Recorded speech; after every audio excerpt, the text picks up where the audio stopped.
आज मीडिया में आके मेंशन किया और उन्होंने कहा हमने पीटीआई को भी दावत दी थी कि पार्लियामेंट में आके बैठे, हम पार्लियामेंट बंद नहीं करना चाहते थे, हम पार्लियामेंट में रहना चाहते थे, जिसकी वजह से हमने इनके साथ खड़े हुए।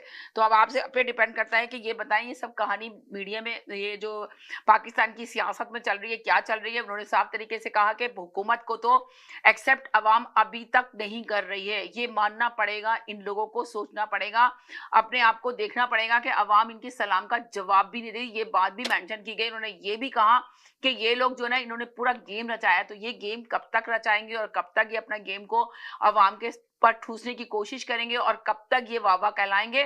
कम से कम इनको सोचना चाहिए, हकीकत को लेकर आए, पाकिस्तान को तरक्की की बुलंदियों पे लेके जाएं। इसमें कोई भी हो, किसी को भी लेकर आए, मगर पाकिस्तान में अवाम का तो ख्याल करें कि अवाम किसको सोच रही है, किसको पसंद कर रही है, किसको लाना चाहती है। अगर आप अवाम के साथ चलेंगे तो वही मुल्क तरक्की करते हैं जो अवाम को भी साथ लेके चलते हैं। ये नहीं कि अवाम को आपने कोने में बैठा दिया और लेके सिर्फ अपनी मैं करते रहेंगे तो मुल्क, पाकिस्तान का मुल्क तरक्की नहीं करेगा। और हम यहाँ की बात भी करेंगे, यहाँ पे भी आपने देखा कि किस तरह के हादसा हुए, स्कारबरो में किस तरह गोली चलाई गई, किस तरह फायरिंग की गई, किस तरह लोग जख्मी हुए। और एक जगह जो अभी छापा मारा गया, पुलिस ने रेड करी, तो वहां पे बाकायदा ये प्लानिंग की जा रही थी कि किस तरह लोगों को ट्रेन किया जा रहा था और असला सारा जो था, सुनने में आया कि असला अमेरिका से मंगाया जाता था, अमेरिका से लिया जाता था सारा असला, और लड़के और टीनेजर लड़कों को बाकायदा इसमें ट्रेनिंग की जाती थी, पूरे ग्रुप बने हुए थे।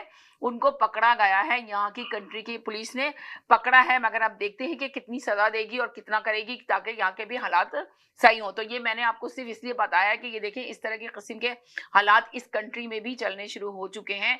तो हमने कहा कि थोड़ी सी, अगर आप लोग देखने और सुनने वाले काफी लोग देख रहे होते हैं, इस शो को पसंद भी करते हैं, अगर आप इसमें बात करना चाहते हैं तो जरूर आइए। हर चीज पे हम बात कर सकते हैं, जरूरी नहीं कि हम सिर्फ पाकिस्तान पे बात करें, हम इंडिया के पॉलिटिक्स पे भी बात कर सकते हैं, यहाँ की भी बात कर सकते हैं हालात के बारे में, और हम पाकिस्तान की भी बात कर सकते हैं। चलिए जी, वेलकम करते हैं जैदी भाई को। जी हेलो जी, अस्सलाम वालेकुम जैदी भाई, क्या हाल है आपके, कैसे हैं? वालेकुम अस्सलाम समीना, और आपके देखने और सुनने वालों को मेरा सलाम जी। आज तो आपने काफी जी बाएं से पूरा इंट्रो अपना बना दिया।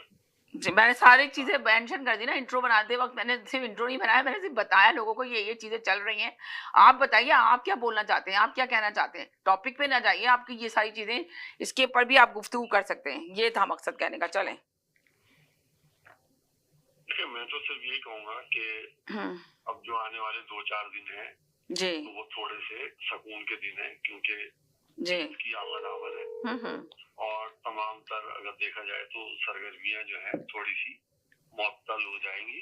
ठीक है, ईद के बाद एक मतलब फिर लोग तहरीक शुरू होगी, वलवले से निकलेंगे, नई बयानबाजी होंगी, नए ट्रक निकलेंगे, नए ट्रक की बत्तियां होंगी।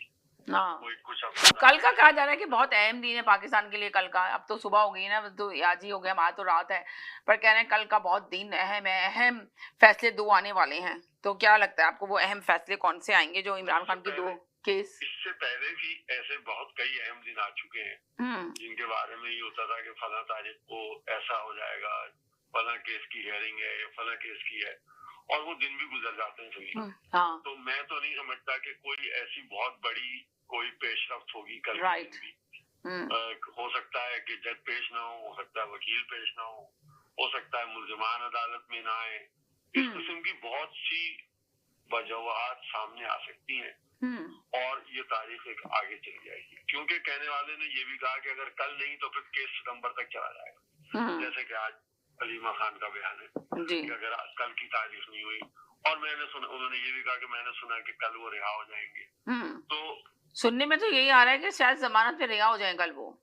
मैं कह रहा हूँ ना, या महफूज हो जाएगा फैसला या रिहा हो जाएंगे, दोनों चीजें होंगी। जी, आसानी से ये कहा जा रहा है कि वो रिहा हो जाएंगे, वो इतना आसान काम नहीं है।